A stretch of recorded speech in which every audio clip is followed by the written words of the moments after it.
Now that we're out of the holiday season and back to work, it's time to do that time honored tradition of swapping stories about terrible customer service experiences that we recently endured. And because I do a lot of my shopping online these days, mine are pretty minor. Things like putting up with a few long lines when I just wanted to buy something small, or maybe having to endure a little bit of a sharp tone from a frustrated cashier here or there. But when I need to hear real horror stories, I can always turn to Reddit. So here's a story where a person set up a prepaid online pickup at Sephora that was supposed to be ready in a couple of hours. But the person working in the store didn't pick and hold the order like they were supposed to. So instead of apologizing to the customer and, trying to make them happy, they advised the customer to just cancel the order. And so the customer winds up doing just that and picking it up somewhere else. Here's another one where a shoe customer has bought two pairs of the same shoes from a manufacturer, and both pairs have fallen apart within a few months. It looks like they're wearing them for hospital shifts, and this is a $100 pair of clogs, by the way. But what's amazing is that the shoe company decides to respond with an exchange that ends in a very patronizing email blaming the customer, not the shoe, for the issue, and then they refer them to a shoe repair shop. Now, fortunately for the customer, some of the commenters are happy to tell them what other brands to buy, but I have a feeling they won't be buying any more of this brand, which is Birkenstocks.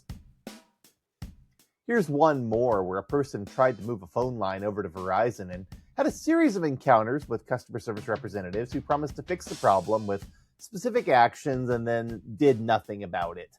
And then it finally gets to the point where the customer is getting socked with these giant bills because nothing was actually done. And they're in a situation now where they're trying to resolve things through the FCC and mandated arbitration. And then you scroll down into the comments and you find out, whoops, Verizon just had its single largest layoff in November, letting 13,000 people go.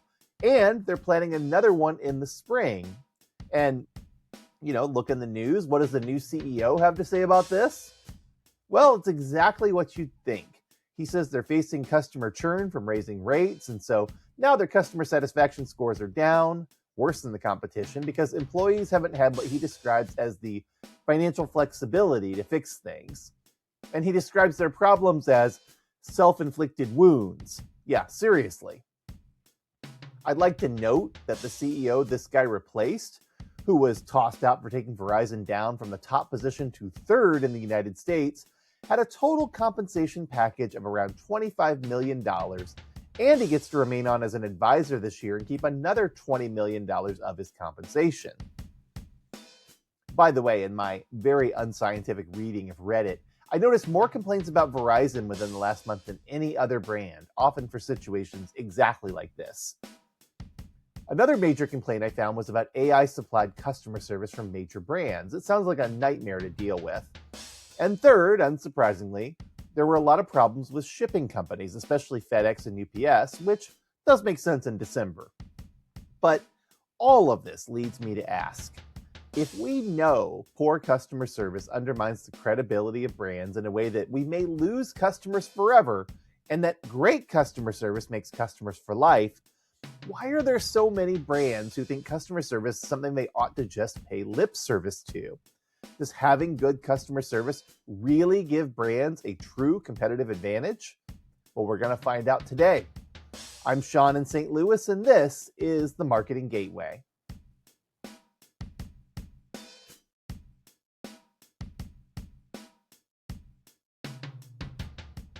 Okay, so I know a lot of people in different kinds of marketing roles, and I realize a lot of them view marketing and customer service as being two very different things. But I also want to establish that for customers, they're not different. To a customer, marketing is about making promises that a brand is supposed to keep, and customer service is about supporting those promises when things don't work out the way that they're supposed to. So if you're a big company like, say, Verizon, and you do all this advertising to attract new customers, but you're also turning over a bunch of your existing customers because you don't take care of them, it's like setting up a purchase funnel with a ring of fire at the end. So, I did this project a few years ago where I was trying to uncover what makes a successful brand. And when you just go by revenues, what you find is a bunch of conglomerates and holding companies. So that's no good. Then I started looking by which brands are the most popular, and I found a lot of the ones that you would expect, Apple, Google, Amazon, Chick-fil-A, Starbucks, and so on. But it was also really hard to understand why they were so popular. It didn't necessarily have anything to do with the company's size because there were also grocery store brands and niche consumer product brands on there. But it also didn't have anything to do with generational cohorts because some of those brands cut across every generation, even if you wouldn't necessarily expect them to. And so I kept digging. And I noticed that the one explanation that did hold weight was that the companies who tend to intersect with us in our daily lives and also offer a superior product or brand experience tend to be the ones that we like the best. So, one very popular brand is Tide detergent. Now, I'm going to be honest and say I don't have a lot of feelings in any direction for any detergent brands. It's a liquid or a powder you put in your washing machine along with your dirty clothes, and it's about as utilitarian a product as you can have in your house. And yet, Tide continues to enjoy 30% market share in a very competitive space. And this is despite some negative press they've had in recent years about Tide Pod products being mistaken for candy. So, why is Tide so popular as a brand? Well, it's because there's a lot of people who value their clothing and who have come to the conclusion that Tide does a consistently good job of keeping their clothes clean. It helps their clothes to smell nice and to look nice, and Tide's even made it easy to ensure that they don't overuse the product by offering an easy pour bottle and by creating products like Tide Pods that are precisely measured for a load. And you also don't hear a lot of customer service complaints about Tide because their parent company, Procter & Gamble, not only takes great efforts to maintain their strong reputation for quality products, but also has a dedicated customer support team and generally stands behind their products.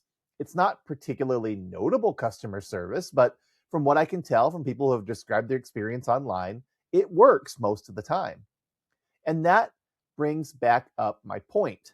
Tide is a product that intersects with people's daily lives, and it's a superior brand people know they can trust. There may be other brands that are just as good, and I know that there are because my family doesn't actually even use Tide.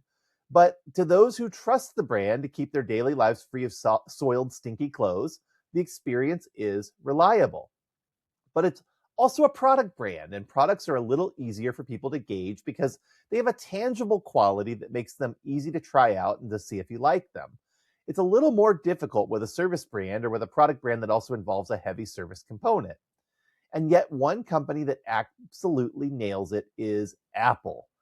Whenever you're looking over lists of the best customer service providers, Apple is often one of the top choices there. It's kind of stunning to me because Apple is a technology company that engineers mass market electronic devices, and yet people feel very personally connected to the Apple brand because it has been so careful to market itself as a lifestyle brand. Apple's a notable company in the way they design their products to be intuitive, attractive, and simple to operate. The products are manufactured with exceptionally high standards, but Apple also keeps the number of models down to a minimum so they can more capably service them. People who like Apple products tend to like them because they're reliable, easy, well designed, and attractive. One of the ways Apple enhanced the experience of owning an Apple product is with its Apple stores, where people can take their Apple devices that they've purchased through any retailer and get help and advice from a tech support station known as the Genius Bar.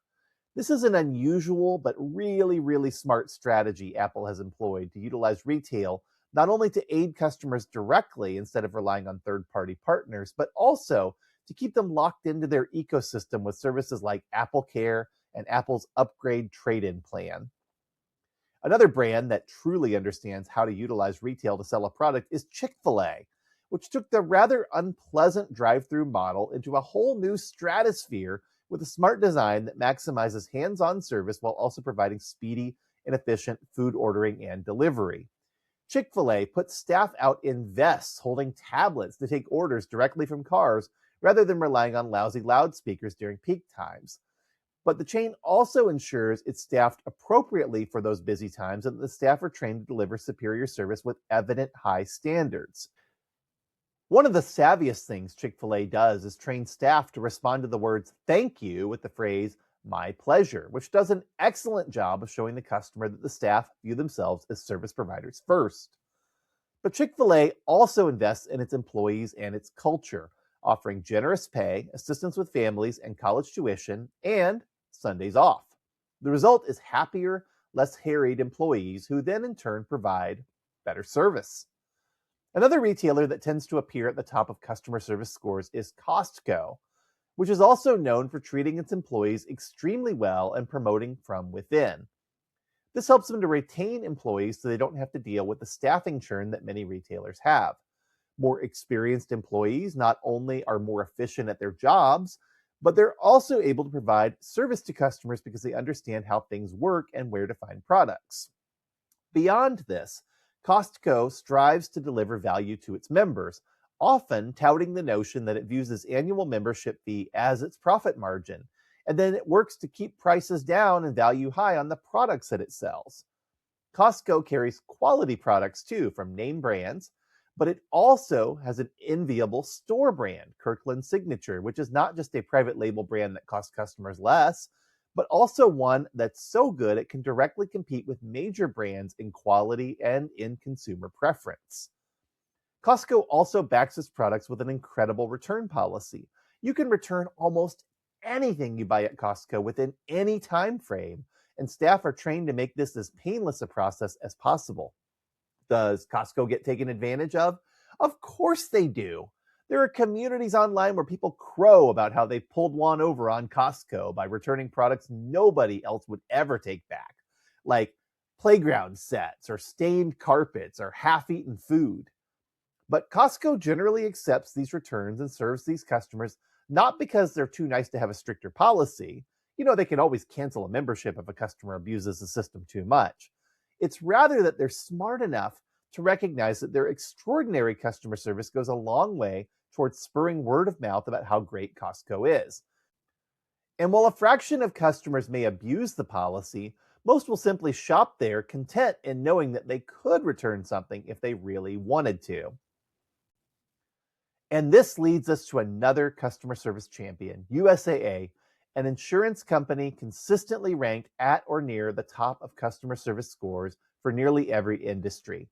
USAA's mission is to serve those in the US military. And, since I grew up as a military brat myself, I've gotten to be a member since I was in high school. And I wouldn't dare go anywhere else. When my wife and I first got married, we had an apartment fire that destroyed everything we owned. And the crazy thing is that our renter's insurance had just been added to the unit 2 days before the fire. And USAA didn't even bat an eye in taking care of us. They didn't even ask us to prove that we didn't start the fire. And we didn't, by the way. It was a neighbor burning unseasoned wood in a fireplace that had never been cleaned. But USAA isn't just great because they took care of me. They strive to be the best insurance company out there by minimizing wait times at call centers, directing members to humans as quickly as possible, and then empowering those human employees to actually be helpful. They do handoffs between employees very well and make members feel like they're being cared for. And then there's their dividend. Every year, members receive a dividend based on the profits that the organization makes. As USAA strives to pay claims responsibly, every member benefits financially from their disciplined approach. And it's actually funny because I often hear service companies talking about how they'd love to be as good as USAA at customer service, and yet they never seem to want to invest in the things USAA does to achieve that success. It's sort of like saying that you want to be an expert at classic literature, but then just relying on film adaptations, study aids, and Wikipedia summaries instead of reading the books themselves. If you can't do the hard work of actually reading the literature you want to be an expert in, all of your effort isn't going to get you any closer to your goal. So let's come back to the reason I started talking about customer service and why it's so important for marketing. We've talked about 5 brands now that do a great job of serving customers through careful design, having dedicated frontline staff who can help customers out, and focusing on ensuring that the product or service does an effective job of meeting a customer's needs. None of these brands are necessarily offering what's objectively the best product or service, but all of them are offering a high quality one. And when you compare that to a beleaguered company like Verizon, which is shedding customers far faster than its competitors and then paying executives absurd amounts of money to put tens of thousands of experienced staff out of work instead of cultivating a culture where those employees are serving customers the best they can, well, it's not hard to see why that's a losing strategy. Nobody even cares about the quality of the phone network that Verizon built. What they care about is that when they have a problem, they are not being cared for. And no amount of positive marketing or promotional pricing or public relations spin can turn around that kind of a bad customer service experience. Well, I'm Sean in St. Louis, and this has been the Marketing Gateway. See you next time.